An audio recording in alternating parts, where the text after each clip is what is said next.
जय हिंद। आप देख रहे हैं डिफेंस डायनेमिक्स और मैं हूं दानवीर सिंह, नई दिल्ली से।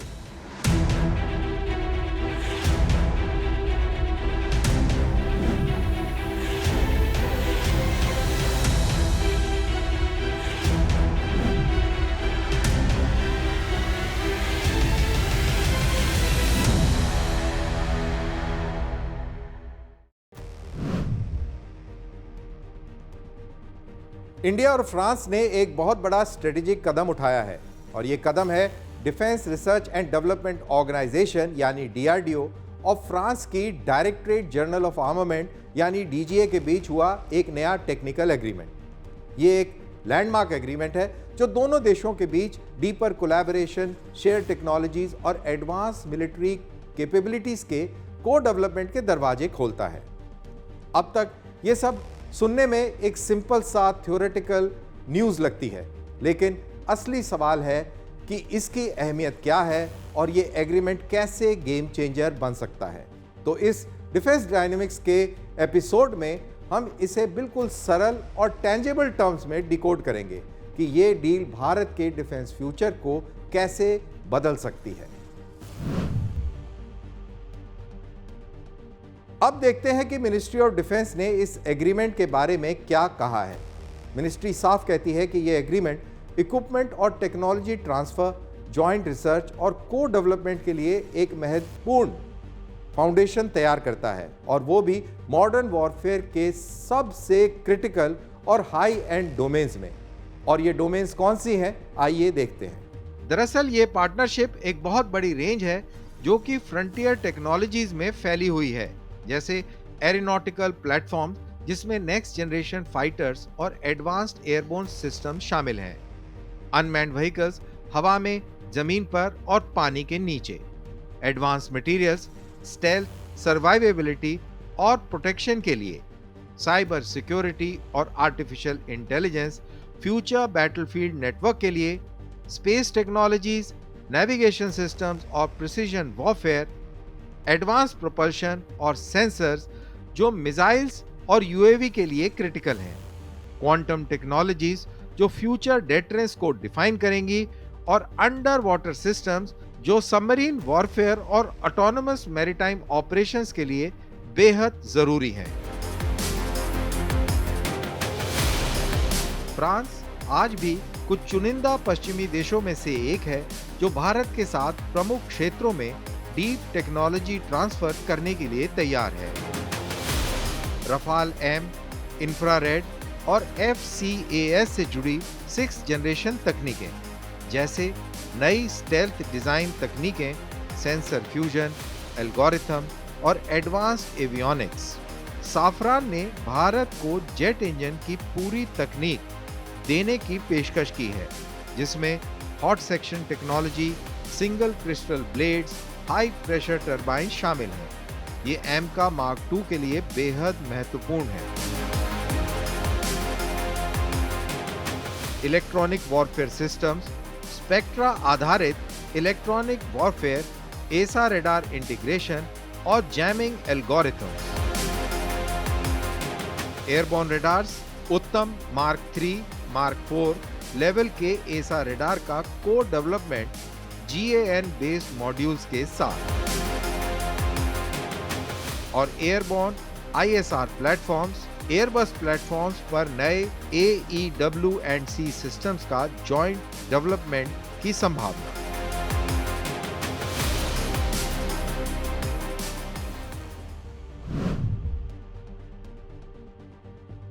तो अब सवाल यह है कि फ्रांस इंडिया को क्या दे सकता है। चलिए इसे डोमेन वाइज ब्रेकडाउन करते हैं। टेक्नोलॉजी ट्रांसफर की संभावनाएं क्या हैं। सबसे पहले आते हैं एरोनॉटिकल प्लेटफॉर्म्स पर, जैसे इंडिया का नेक्स्ट जनरेशन फाइटर AMCA और एडवांस एयरबोर्न सिस्टम जैसे नेत्रा। अनमैन्ड व्हीकल कैटेगरी में, चाहे वो एयर पे हो, लैंड पे हो या अंडर वाटर प्लेटफॉर्म्स में, फ्रांस के पास दुनिया के सबसे एडवांस ऑटोनोमस सिस्टम्स हैं। फ्रांस का नवाल ग्रुप, दसॉ, थालेस और एयरबस जैसी कंपनियां इस क्षेत्र में ग्लोबल लीडर्स मानी जाती हैं। भारत को अपने मीडियम और हाई एल्टीट्यूड पर उड़ने वाले यूएवी प्रोग्राम जैसे तपस और घातक के लिए अत्याधुनिक तकनीकों की जरूरत है। एन और यूरो मेल जैसे यूरोपीय कार्यक्रम से मिलने वाली स्टेल्थ शेपिंग, हल्के कॉम्पोजिट स्ट्रक्चर्स और उड़ान के दौरान खुद निर्णय लेने वाली एआई प्रणाली भारत की यूएवी क्षमता को काफी बढ़त दे सकती है। इलेक्ट्रॉनिक वॉरफेयर यूएवीज, जिनमें जरूरी होगा swarm control, loyal wingman design, low observable UAV airframe, unmanned ground vehicles में नेक्स्टर की तकनीक दुनिया में सबसे उन्नत मानी जाती है। भारत को इससे बहुत लाभ मिलेगा। हाल ही में भारत ने विशाखापट्टनम में अपने AUVs की टेस्टिंग की है। इस समझौते के बाद DRDO को फ्रेंच नवाल ग्रुप की गहरे समुद्र में काम करने वाली उन्नत तकनीकें मिल सकती हैं, जैसे माइन काउंटर सिस्टम, पानी के नीचे इंटेलिजेंस और सर्वेलेंस और समुद्र की गहराई की मैपिंग।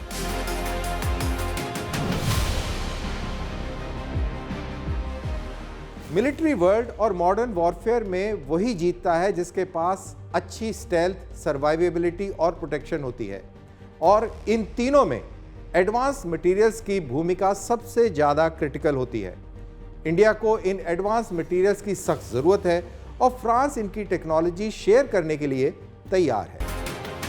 फ्रांस भारत को कई अहम अत्याधुनिक तकनीकें दे सकता है। स्टेल्थ कोटिंग और RAM, special polymer, ferrite composite, carbide silicon coating, stealth design में विशेषज्ञता, जिससे 6th जनरेशन फाइटर रिसर्च का समय काफी कम होगा। फ्यूचर रेडी कॉम्बैट व्हीकल के लिए अगली पीढ़ी की आर्म टेक्नोलॉजी, जैसे लैक-रैक टैंक्स और VBCI में उपयोग होने वाली तकनीकें।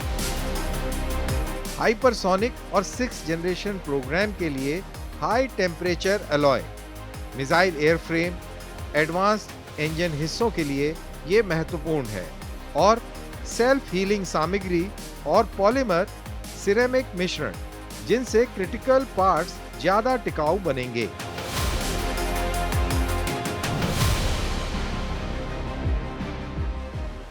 ये बताने की जरूरत ही नहीं कि साइबर सिक्योरिटी और artificial intelligence, space technologies, navigation system और प्रिसीजन वॉरफेयर आज नहीं बल्कि कल के बैटल विनिंग फैक्टर्स हैं। ये प्लानिंग से लेकर एग्जीक्यूशन तक किसी भी सक्सेसफुल मिलिट्री ऑपरेशन की रीढ़ की हड्डी होते हैं। जहां हर सेकंड और हर कोड मायने रखता है, वहां एक मजबूत साइबर सिक्योरिटी वॉल और AI ड्रिवन सिस्टम न सिर्फ आपके नेटवर्क्स और सेंसिटिव कोड्स को प्रोटेक्ट करते हैं, बल्कि हर स्तर के कमांडर्स को इनपुट डेटा को तेजी से प्रोसेस करने की और जल्दी डिसीजन लेने में मदद भी देते हैं। साथ ही स्पेस टेक्नोलॉजीज और नेविगेशन सिस्टम्स बैटलफील्ड में देती हैं पिन पॉइंट प्रिसीजन, यानी बिल्कुल सटीक निशाने पर लगाने की आपकी काबिलियत। इस पूरी तकनीकी मैट्रिक्स में थालेस और एटॉस महत्वपूर्ण हैं। सुरक्षित सैन्य संचार, एवियोनिक्स और बैटलफील्ड AI में विशेषज्ञता, भारत को मिलने वाले संभावित transfer, end to end encrypted युद्ध संचार प्रणाली, AI आधारित निर्णय समर्थन टूल, मल्टी डोमेन ऑपरेशंस के लिए combat cloud, cyber defence systems, electronic warfare और साइबर फ्यूजन तकनीक। स्पेस कोऑपरेशन जो पहले से ही मजबूत है, ये एग्रीमेंट नई संभावनाएं प्रदान करता है। सैटेलाइट आधारित ISR, हाई रेंज कैमरा और SAR payload, smart precision guidance, inertial systems, anti spoof GNSS, space situational awareness algorithm, micro satellite बस और हाइपरसोनिक री एंट्री कंट्रोल तकनीक। भारत में पिछले कुछ समय से इंडिजिनस जेट कावेरी इंजन को लेकर बड़ी बहस चल रही है।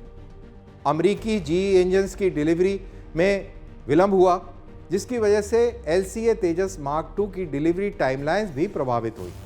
इसी बीच फ्रांस की कंपनी साफरान ने भारत को एक बड़ा ऑफर दिया। उन्होंने कहा कि हम आपके साथ मिलकर जेट इंजन को तैयार करेंगे। और ये ऑफर भारत के लिए बेहद अहम है। अगर भारत को भविष्य में आसमान पर नियंत्रण रखना है और वो भी बिना किसी विदेशी ताकतों के डोर से बंधे हुए, तो हमें ये बहुत आवश्यक है। इसीलिए एडवांस प्रोपल्शन और सेंसर्स जो मिसाइल्स और यूएवी के लिए इतने क्रिटिकल हैं, आज हमारी नीड ऑफ द आवर हैं। और दुनिया में बहुत कम देश हैं जो प्रोपल्शन की असली आईपी ट्रांसफर करने के लिए तैयार होते हैं, और फ्रांस उनमें से एक महत्वपूर्ण पार्टनर है। 110 से लेकर 130 किलो न्यूटन जेट इंजन के लिए हॉट कोर टीओटी एमका के लिए एक बहुत बड़ा कदम होगा। यूएवीज और क्रूज मिसाइल्स के लिए छोटे टर्बोजेट टरबाइन इंजन्स वरदान साबित होंगे। सीकर तकनीक, आईआईआर, आरएफ और आईआईआर डुअल मोड GAN एसा सीकर्स, लंबी उड़ान वाले हेल और मेल यूएवीज के लिए पावर मैनेजमेंट सिस्टम।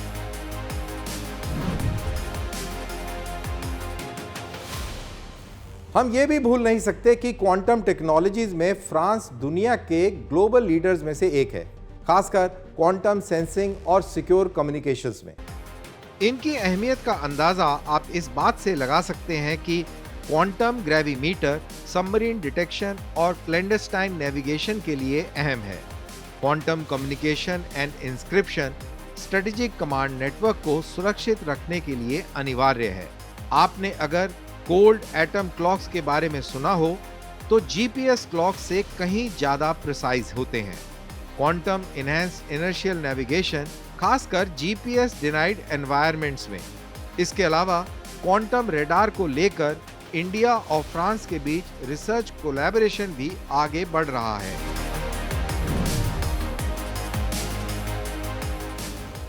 तो अंत में बात करते हैं अंडर वाटर सिस्टम्स की, जिसके अंदर सबमरीन वॉरफेयर और ऑटोनोमस मैरीटाइम ऑपरेशन सबसे क्रिटिकल क्षेत्र हैं।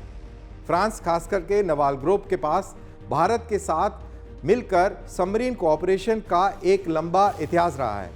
पहले से ही दोनों देशों में गहरा सहयोग रहा है, और इस नए एग्रीमेंट के बाद टेक्नोलॉजी ट्रांसफर और भी आसानी से संभव हो जाती है। चीन से पाकिस्तान को AIP इक्विप्ड हंगूर सबमरीन्स मिलने के बाद भारत को अपना submarine fleet next generation AIP system से इक्विप करना अब बेहद जरूरी हो गया है। ये फ्यूल सेल आधारित सिस्टम्स होते हैं जो सबमरीन्स को लंबे समय तक पानी के अंदर रहकर ऑपरेट करने की सलाहियत देते हैं, यानी ज़्यादा स्टेल्थ, ज़्यादा सरप्राइज और ज़्यादा इंटोरेंस। भारत के फ्यूचर अटैक सबमरीन्स जैसे P-75, जिसको मजगांव डॉक में एक फॉरेन कोलैबोरेशन के साथ बनाया जा रहा है, इसमें AIP बहुत क्रिटिकल हिस्सा होगा।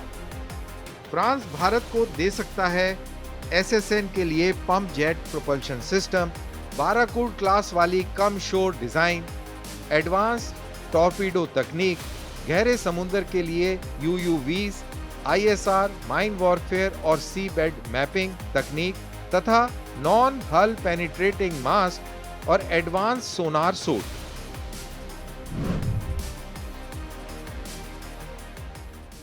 फ्रांस को बाकियों से क्या अलग बनाता है? फ्रांस आज असल में एकमात्र ऐसा बड़ा वेस्टर्न पावर है जो भारत के साथ कई क्षेत्रों में गहरी और सही साझेदारी और भागीदारी के लिए तैयार है। डीप ट्रांसफर ऑफ टेक्नोलॉजी, जिसमें क्रिटिकल प्रोपल्शन टेक्नोलॉजी भी शामिल है, फ्यूचर फाइटर्स और जेट इंजन्स का joint development, underwater warfare cooperation जिसमें SSN लेवल टेक्नोलॉजीज तक की संभावनाएं हैं, AI साइबर बैटल नेटवर्क का को डेवलपमेंट, क्वांटम और स्पेस वॉरफेयर टेक्नोलॉजीज जो आज भी ग्लोबल लेवल पर हाईली रिस्ट्रिक्टेड हैं। इंडिया की स्ट्रेटेजिक ऑटोनॉमी के लिए फ्रांस सबसे बड़ा कंट्रीब्यूटर बनकर उभरता है, क्योंकि फ्रांस सबसे wide range of sovereign technologies offer करता है और इन पर US की तरह हैवी पॉलिटिकल रिस्ट्रिक्शंस नहीं लगाता। यही वजह है कि भारत फ्रांस डिफेंस पार्टनरशिप को आज एक फ्यूचर डिफाइनिंग अलायंस माना जा रहा है।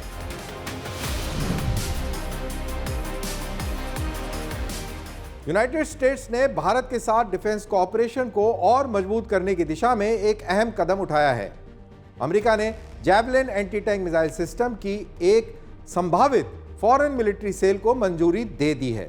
इस डील की कीमत 45.7 मिलियन यूएस डॉलर्स बताई गई है और यूएस ने इसे औपचारिक रूप से कांग्रेस को नोटिफाई भी कर दिया है।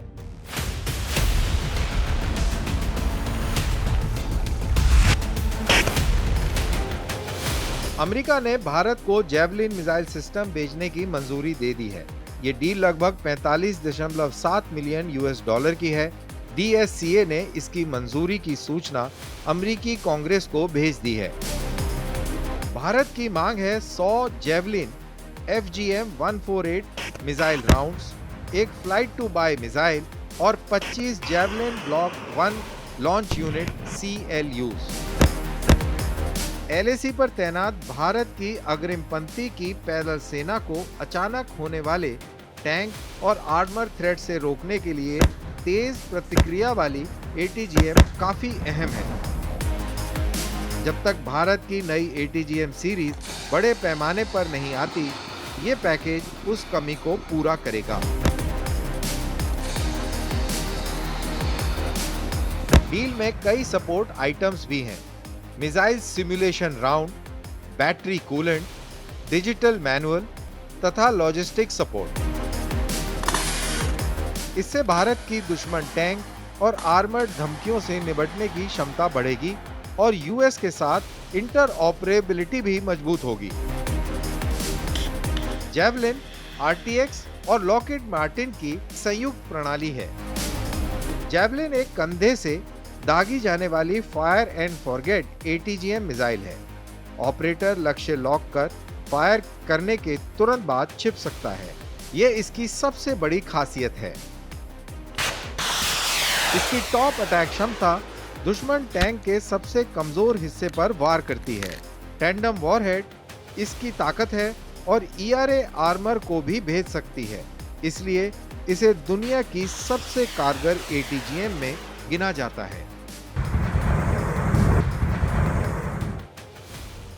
जेवलिन डील भले ही आकार में छोटी लगे, लेकिन स्ट्रेटेजिक तौर पर इसकी अहमियत काफी बड़ी है।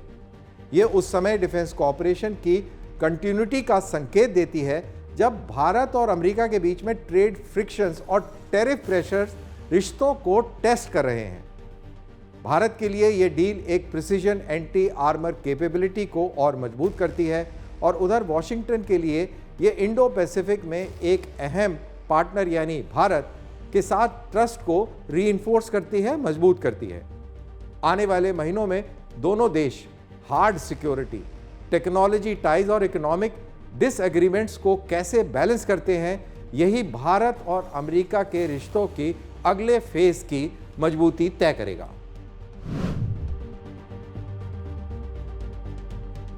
अब बात करते हैं भारत की प्रिसीजन स्ट्राइक कैपेबिलिटी को मिला एक बड़ा boost. US defence security cooperation agency ने कांग्रेस को औपचारिक रूप से नोटिफाई किया है कि भारत को 216 M98 2A1 Excalibur precision guided artillery projectiles की सेल का प्रस्ताव भेजा गया है। ये एडवांस GPS गाइडेड मिनिशन, जिसे आर्मी पहले भी अपनी तैनाती के दौरान टेस्ट कर चुकी है, इंडिया की कई आर्टिलरी प्लेटफॉर्म्स पर फर्स्ट स्ट्राइक एक्यूरेसी को एक नए स्तर तक बढ़ा सकता है।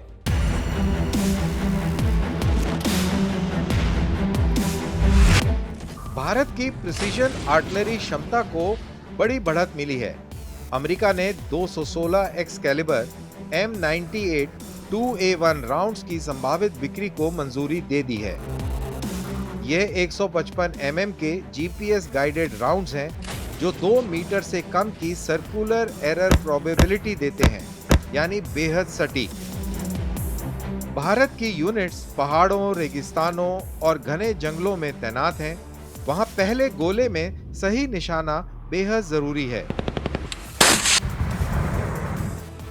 2019 में M777 होइट्जर से पोखरण ट्रायल में एक्सकैलिबर ने अपनी क्षमता को प्रदर्शित किया था और अब इनकी बड़ी संख्या में खरीद हमारे ऑपरेशनल तरीकों को बदल देगी। एक्सकैलिबर की तकनीकी और सामरिक बढ़त क्या है? दरअसल 39 कैलिबर गन से 40 किलोमीटर तक, 52 कैलिबर गन से 50 किलोमीटर तक और 58 कैलिबर से 70 किलोमीटर तक मार करने की क्षमता प्रदान करेगी। जीपीएस आईएनएस और ग्लाइड फिन से यह बीच रास्ते में भी कोर्स बदल सकती है। एक एक्सकैलिबर अक्सर उस काम को कर देती है जिसके लिए कई सामान्य गोले लगते। ये आर्टिलरी को एयर ड्रॉप प्रिसीजन बम्बों की बमबारी के करीब लाता है, बिना किसी विमान को खतरे में डाले हुए। DSCA के अनुसार ये डील भारत की पहली वार क्षमता और लड़ाई की सटीकता को काफी बढ़ाएगी। इस पैकेज में शामिल होंगे 216 round, portable fire control system, primer, propellant, technical data और यूएस सपोर्ट सर्विसेज। और सबसे महत्वपूर्ण, ये राउंड भारत की सभी 155 गनों से दागा जा सकता है, चाहे वो बोफोर्स हो, M777, K9 वज्र या धनुष और A-टैग। दुनिया में 1400 से अधिक एक्सकैलिबर युद्ध में दागे जा चुके हैं। इसकी सिद्ध सटीकता इसे भारत के पहाड़ी संघर्ष क्षेत्रों में बेहद मूल्यवान बनाती है, जहां सीधे दिखाई न देने वाले लक्ष्य अधिक होते हैं। डिजिटल फायर कंट्रोल सिस्टम से जुड़कर यह प्रतिक्रिया समय बहुत कम कर देता है। भारत की आर्टिलरी के आधुनिकीकरण में एक्सकैलिबर की ये नई खेप एक बड़ा कदम होगी। अब इसे अमेरिकी कांग्रेस की अंतिम मंजूरी का इंतजार है। इंडिया की प्रिसीजन स्ट्राइक कैपेबिलिटी तेजी से इवॉल्व हो रही है और एक्सकैलिबर की खरीद इस दिशा में एक बहुत बड़ा कदम है।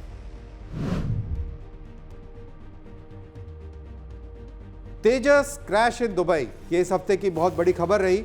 इसका मतलब क्या है और क्या नहीं है, और क्यों हमें सिर्फ तथ्यों का इंतजार करना चाहिए।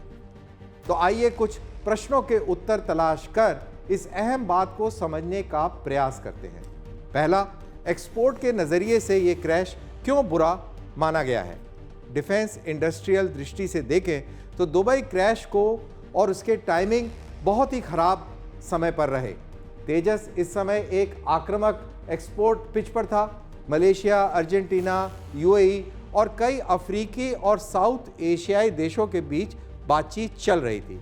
इंटरनेशनल एयर शो में फ्लाइंग डिस्प्ले सिर्फ एक एरोबैटिक नहीं होता, ये लाइव मार्केटिंग होती है। एक हाई वैल्यू शोरूम जहां हर मनूवर को डिफेंस डेलीगेशंस बहुत ही ध्यान से देखते हैं और परखते भी हैं। इसलिए क्रैश के तुरंत बाद 3 चीजें होती हैं। परसेप्शन चैलेंज, प्लेटफॉर्म अच्छा हो फिर भी ऑप्टिक्स खराब दिखाती है। और दूसरी, स्क्रूटनी, कॉम्पिटिटर्स इस इंसिडेंट को और ज़्यादा उछालेंगे और आपकी बदनामी करने का प्रयास करेंगे। और तीसरी चीज होता है प्रोक्योरमेंट हेजिटेशन, निर्णय पहले ही धीमे होते हैं और अब और धीरे हो सकते हैं। डिफेंस एक्सपोर्ट्स में परसेप्शन उतना ही महत्वपूर्ण है जितना परफॉर्मेंस, और इस क्रैश ने नैरेटिव को अस्थायी रूप से एक झटका तो जरूर दिया है।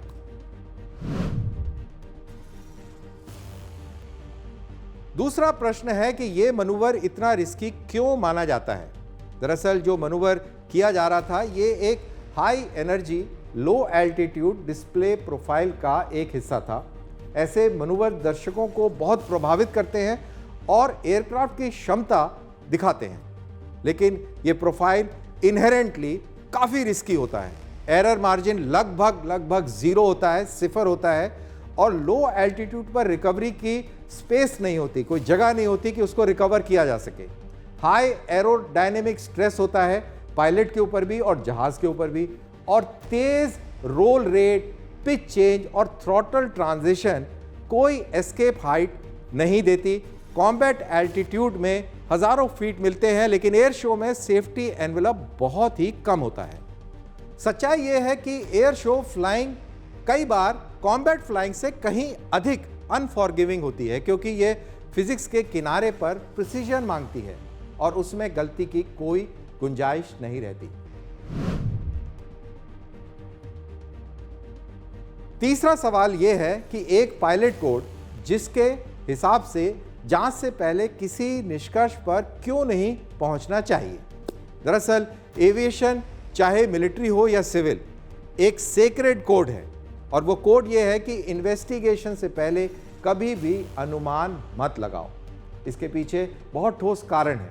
एक क्रैश कभी भी एक कारण से नहीं होता, ये हमेशा कई फैक्टर्स की चेन होता है जिसके अंदर एनवायरनमेंट, मशीन, मानव और अनफोर्सीन वेरिएबल्स शामिल होते हैं। स्पेकुलेशन पायलट्स को नुकसान पहुंचाती है और बिना तथ्य के किसी के ऊपर दोष मढ़ना बहुत ही गलत है। स्पेकुलेशन प्रोग्राम को नुकसान भी पहुंचाता है और मिस इन्फॉर्मेशन फैलाता है जिससे मनोबल भी पायलट्स का और फोर्स का कम होता है। तो इन्वेस्टिगेशंस साइंटिफिक होते हैं। Data, recorders, telemetry, structural analysis, maintenance logs, pilot report, इन सब की जांच होती है और इन्हीं से सच्चाई सामने आती है, ना कि सोशल मीडिया के इंस्टिंक्ट से, जैसा पायलट कहते हैं। इन्वेस्टिगेशन का सामना करो, एविएटर का सम्मान करो। कोर्ट ऑफ इंक्वायरी पूरी होने से पहले कोई भी निष्कर्ष नॉन प्रोफेशनल भी है और एविएशन कल्चर के खिलाफ भी। तो इस माई टेक का मेरा क्लोजिंग थॉट वो ये है कि दुबई क्रैश तेजस के एक्सपोर्ट मोमेंटम के लिए एक झटका जरूर है। Air show manoeuvres inherently risky होते हैं और उनमें स्टेक्स हमेशा बहुत हाई होते हैं, लेकिन एक चीज़ बिल्कुल एब्सोल्यूट है, एकदम स्पष्ट है कि तथ्य तय करेंगे कि क्या हुआ, अनुमान नहीं। पायलट की गरिमा के लिए, एयरक्राफ्ट प्रोग्राम के लिए और भारत की एरोस्पेस क्रेडिबिलिटी के लिए जांच को बोलने दीजिए।